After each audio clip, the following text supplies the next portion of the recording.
तो नमस्कार दोस्तों, मैं दीपक नागर। दीपक इकोनॉमिक्स के इस चैनल पर आप सभी दोस्तों का स्वागत है।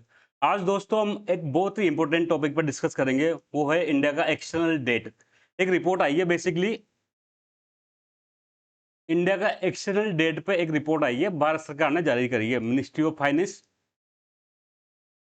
उसके अंडर में आप सबको पता है डिपार्टमेंट ऑफ इकोनॉमिक अफेयर्स जो सबसे इंपॉर्टेंट डिपार्टमेंट होता है, डिपार्टमेंट ऑफ इकोनॉमिक अफेयर्स। इसने इंडिया का जो एक्सटर्नल डेट है उसके स्टेटस पे एक रिपोर्ट जारी करी है और फाइनेंशियल ईयर 2024-25, मतलब 2024-25 खत्म हो चुका है, तो इसका मतलब ये रिपोर्ट 31 मार्च 2025 तक का डेटा देती है। अब अगली रिपोर्ट दोस्तों अगले साल आएगी, जब 31 मार्च 2026 तक आएगी। तो अब जो जितने भी एग्जाम है उसमें दोस्तों ये रिपोर्ट हमारा इसी से डेटा हमारा एग्जाम में आएगा। तो इसलिए ये रिपोर्ट बहुत इंपॉर्टेंट है। सबसे पहले आप न्यूज देख सकते हैं दोस्तों, इंडिया का जो एक्सटर्नल डेट है वो 7 साल में सबसे तेज गति से बढ़ा है दोस्तों। 7 ईयर में, पिछले 7 साल में बहुत तेजी से बढ़ा है, मतलब 7 साल में सबसे तेज गति से बढ़ा है, लगभग 10% के आसपास बढ़ा है। और साल हो सकता था ये 4-5% बढ़ा हो, लेकिन इस बार ये 10% से भी ज्यादा बढ़ा है। रुपए आप देख सकते हैं, ये मैंने वहां से सीधा था जो डिपार्टमेंट ऑफ इकोनॉमिक अफेयर्स की साइट से लिया है दोस्तों। इंडिया का रिपोर्ट का नाम है इंडिया एक्सटर्नल डेट। इंडिया का एक्सटर्नल डेट, बाहरी कर्ज, जिसमें बोरोइंग प्लस लायबिलिटी सब शामिल होते हैं, ए स्टेटस रिपोर्ट। ये रिपोर्ट का नाम भी आप याद कर लें, 2024-25। इसमें डेटा कब तक का है दोस्तों? 31 मार्च 2024 तक का डेटा इसमें दोस्तों अवेलेबल है। 2025 तक का इसमें डेटा अवेलेबल है। किसने किया? गवर्नमेंट ऑफ इंडिया के अंडर मिनिस्ट्री ऑफ फाइनेंस, उसके under department of economic affairs. बस यहां तक याद रखें कि डिपार्टमेंट ऑफ इकोनॉमिक अफेयर्स ने ये डेटा जारी किया है दोस्तों। तो अब इसमें डेटा में एक्सटर्नल डेट होता क्या है, क्या क्या इसका डेटा है, वो सब हम आज इसको डिटेल में देखेंगे। सबसे पहला जो मेजर इसमें है कि दोस्तों जो हमारा एक्सटर्नल डेट है वो बढ़ के 10%, 763.6 बिलियन डॉलर हो चुका है दोस्तों। सॉरी सॉरी सॉरी, इसमें टाइपिकल मिस्टेक है। 736.6 736.6 बिलियन डॉलर हो चुका है। ये याद करने की जरूरत नहीं, पर मैं आपको फिर भी इसमें समझाऊंगा दोस्तों। तो हर देश भारत का देश दोस्तों, भारत है ये। अब भारत में कई सारे लोग, जैसे गवर्नमेंट, जैसे प्राइवेट कंपनी, जैसे इंडिविजुअल भी ले सकता है, इवन बैंकिंग, फाइनेंशियल कंपनी जो होती है, बैंकिंग वगैरह, बैंक वगैरह होते हैं, ये सब भारत के बाहर से कोई ना कोई पैसा लेता है दोस्तों। गवर्नमेंट बाहर से बाहर कई बार बोरो कर लेती है। कई बार आपने देखा होगा इंटरनेशनल मॉनेटरी फंड से, वर्ल्ड बैंक से, एशियन डेवलपमेंट बैंक से बाहर से हम कर्ज लेते हैं। इसके बाद प्राइवेट कंपनी भी आप सबको पता है एक्सटर्नल कमर्शियल बोरोइंग के रूप में बाहर से उधार लेती है। इंडिविजुअली बाहर से उधार ले सकता है। और फाइनेंशियल कंपनी जैसे फॉरेन से ये इंडिया में एनआरआई डिपॉजिट करके एक चीज है, एनआरआई डिपॉजिट कर देते हैं इंडियन बैंक में। तो एनआरआई डिपॉजिट क्या है? एक तरह से बैंक में डिपॉजिट भी उधार है। तो ये ऐसा कई सारे लोग भारत से बाहर से कर्ज लेते हैं दोस्तों, पैसा उधार लेते हैं। तो ये इसको कहते हैं एक्सटर्नल डेट। क्या कहते हैं? भारत के बाहर से जो कर्ज लेते हैं उसको कहते हैं एक्सटर्नल डेट। इंडिया के बाहर से कहीं से भी लिया हो, चाहे वो बायलेटरल हो, चाहे वो मल्टीलेटरल हो, चाहे कोई भी कंट्री से हो दोस्तों, जो भी बाहर से कर्ज लिया गया उसको एक्सटर्नल डेट कहते हैं। तो इस एक्सटर्नल डेट के बाद में रिपोर्ट आई है कि 2023-24 में ये कुछ था, ये 2023-24 में कुछ था, इसको अब इस साल 2024-25, 31 मार्च 2025 तक ये 10% बढ़ा है दोस्तों, और लगभग 736 बिलियन डॉलर हो गया। मैं कह रहा हूं इस वाले जो टॉपिक में दोस्तों डेटा इतना इंपॉर्टेंट नहीं है, मोटा मोटी आपको याद होना चाहिए 730-700 के आसपास बिलियन डॉलर के आसपास हमारा एक्सटर्नल डेट है।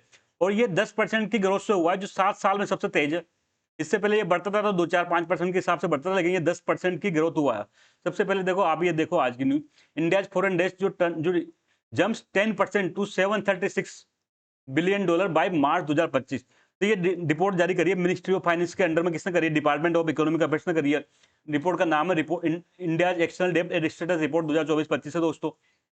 ये देख सकते हैं आपका इंडिया का एक्सटर्नल डेट फाइनेंशियल 2023-24 से हम कंपेयर करें 2024-25 को, तो जो पिछली बार 668 बिलियन डॉलर था वो अब बढ़ के 736 बिलियन डॉलर हो चुका है, जिसमें 10% ग्रोथ है, जो 7 ईयर की हाई है दोस्तों। ये एक जीडीपी के परसेंटेज में भी कर्ज को हमेशा जो डिटरमिन डेट होता है ना, उसको जीडीपी के परसेंटेज के रूप में दिखाया जाता है। जैसे सपोज करो हम 100 रुपए का प्रोडक्शन कर रहे हैं, तो हमारे ऊपर कितना डेट है? तो जो एक्सटर्नल डेट है दोस्तों, जब ओवरऑल बढ़ा है तो जीडीपी के परसेंटेज के रूप में बढ़ेगा। तो ये पहले दोस्तों 18.5% वो जीडीपी था, 18.5% ऑफ जीडीपी था, ये बढ़ के अब 19.1% ऑफ जीडीपी हो चुका है।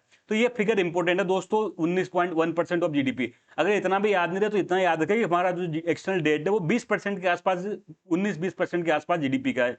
ये आप देख सकते हैं, जो पहले 18.5% ऑफ जीडीपी था, 668 बिलियन डॉलर, ये बढ़ के अब 19.1 परसेंट ऑफ जीडीपी हो चुका है, 19.1% जीडीपी का हो चुका है। ये फैक्ट आपको याद रखना चाहिए इतना डेटा के आसपास।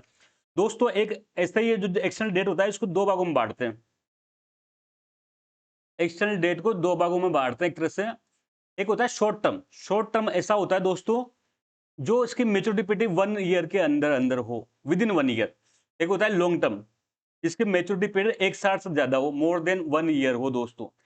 तो शॉर्ट टर्म जो हमारा टोटल अगर मैं कहूँ 100 रुपए एक्सटर्नल डेट है, तो उसका दोस्तों 18.3% कितना है शॉर्ट टर्म में, और बाकी जो रिमेनिंग है 81% लॉन्ग टर्म में। अरे कुल मिला के बात यह है, आप लोगों के पास अगर किसी पे 1 लाख रुपए उधार है, अब आपको इसी साल देना है, तो आपको जोर आएगा, लेकिन 20 साल में देना तो धीरे धीरे दे दोगे। इसलिए है ना, एक्सटर्नल डेट में दोस्तों लॉन्ग टर्म जितना ज्यादा होगा उतना ही बेस्ट होता है, बेस्ट होता है। तो भारत का एक्सटर्नल डेट का अगर आप स्ट्रक्चर देखो, तो इसमें एक्सटर्नल डेट का परसेंटेज ज्यादा है, इसलिए ये अच्छी सिचुएशन है। अगर मैं इसको कहूँ एक्सटर्नल डेट की सिचुएशन इंडिया की कैसी है, तो ये अच्छी है। क्यों है? क्योंकि इसमें लॉन्ग टर्म जो डेट है वो ज्यादा है, 81.7%। शॉर्ट टर्म जो 1 साल के अंदर चुकाना वो तो दोस्तों केवल 18.3% ही है। तो ये डेटा आपको याद रखना चाहिए दोस्तों। 18.3% शॉर्ट टर्म है, बाकी 18.17% 7% लॉन्ग टर्म है। अब दोस्तों एक इसको करेंसी वाइज भी करते हैं कि हमने बाहर से उधार तो लिया है, कर्ज तो लिया है, लेकिन किस करेंसी में लिया है, किस करेंसी में लिया है। हो सकता है डॉलर में लिया हो सकता है रुपये में लिया हो। तो इसका ऑर्डर पूछते हैं कि हमारा जो एक्सचेंज डेट है वो कौन सी करेंसी में डिनोमिनेटेड है सर्वाधिक। इसका एक ऑर्डर सब आपको केवल शुरुआत की स्टार्टिंग 2-3 याद रखना दोस्तों। हमारा सबसे ज्यादा एक्सचेंज रेट है डॉलर में, यूएस का जो डॉलर होता है उसके में सबसे ज्यादा है, लगभग 50% से मोर देन है। 50% से भी ज्यादा हमारा जो एक्सचेंज डेट है टोटल, उसका 50% से ज्यादा हमने यूएस डॉलर में लिया है। दूसरा हमने दोस्तों इंडियन रुपये में लिया है, जो भारत का रुपये। कई बार हम विदेशों से इंडियन रुपये में भी उधार ले लेते हैं। आप लोगों को कंसेप्ट पता होगा मसाला बॉन्ड। इसमें क्या होता है, इसमें क्या होता है, इसमें हम फॉरेन से रुपये में उधार लेते हैं, तो रुपये में लगभग 30% के आसपास है। इसके बाद दोस्तों यूरो में हम बोरो करते हैं, इसके बाद हम एचडीआर में बोरो करते हैं, इसके बाद हम जापानी येन में बोरो करते हैं। तो ये 5 मेजर करेंसी है जिसमें हम उधार लेते हैं। लेकिन आपको शुरुआत में 3 तो याद रखें दोस्तों। यूएस डॉलर सबसे ज्यादा इसका रोल है, फिर रुपये का। ये दो तो टॉप के आप याद रखें। आप यहाँ देख सकते हैं, देखो करेंसी वाइज इंडिया का जो यूएस में डॉलर से 54.2%, लगभग 54% के आसपास हम उधार कहाँ से ले रहे हैं, किस करेंसी में ले रहे हैं, यूएस डॉलर में। 31% के आसपास हम कहाँ से ले रहे हैं, रुपये में। येन में हम 3.2% ले रहे हैं दोस्तों। एचडीआर में हम 4.6% ले रहे हैं, और यूरो में हम 3.2% ले रहे हैं। तो टॉप 3 भी छोड़ो, आप टॉप 2 यूएस डॉलर और इसके बाद में इंडियन रूपी, इसको आप याद रख लें। ये इतना पर्याप्त होगा एग्जाम के लिए। सीधा सा पूछते हैं, तो शुरुआत का टॉप पूछते हैं या टॉप 2 पूछते हैं, नहीं पूछते।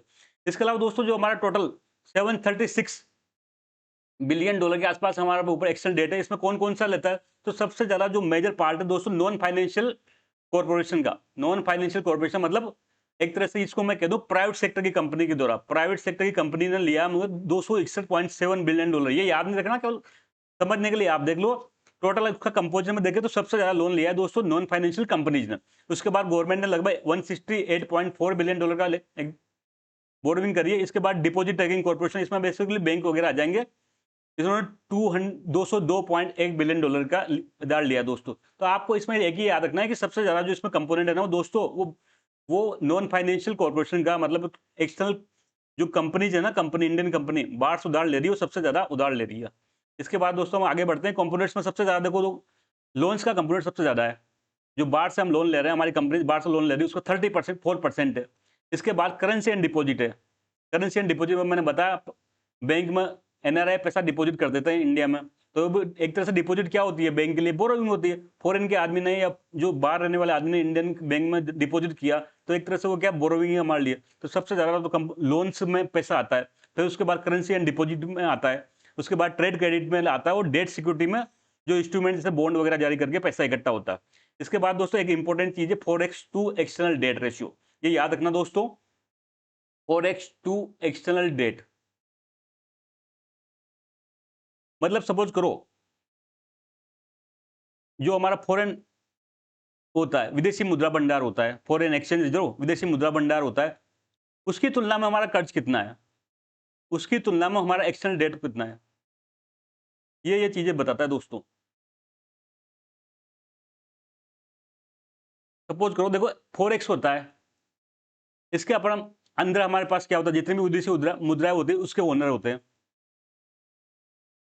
एक तरह हमारा एक्सटर्नल डेट है जो हमने विदेशी मुद्रा में कर्ज लिया है, ठीक है।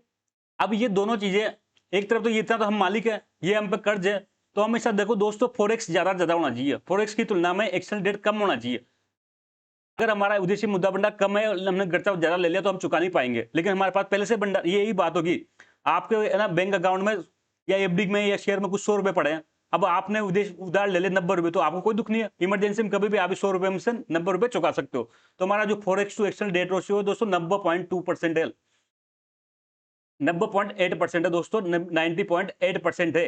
इट मीन्स हमारा अगर 90.8 रुपए एक्सटर्नल डेट है, सॉरी 90.8 हमारे पास फॉरेक्स है, तो हमारा एक्सटर्नल डेट कितना है, एक्सटर्नल डेट 100 रुपए है, मतलब एक्सटर्नल डेट हमारा ज्यादा है और फॉरेक्स हमारा कम है। तो ये मोटा मोटे 90% के आसपास ठीक माना जाता है इसको, ऐसी कोई हमारा एक्सटर्नल डेट की स्थिति में ऐसी कोई प्रॉब्लम नहीं है दोस्तों, लगभग ठीक स्थिति में है हमारा, लगभग 90% तो हमारा एक्सटर्नल फॉरेक्स इसको कवर कर रहा है। अगर कभी इमरजेंसी में आए तो हम फॉरेक्स इजिली इसको चुका सकते हैं। तो दोस्तों ये आज की पूरी न्यूज थी, आई होप आप लोगों ने एंजॉय किया होगा। जल्द मिलेंगे, तब तक के लिए थैंक यू, जय हिंद।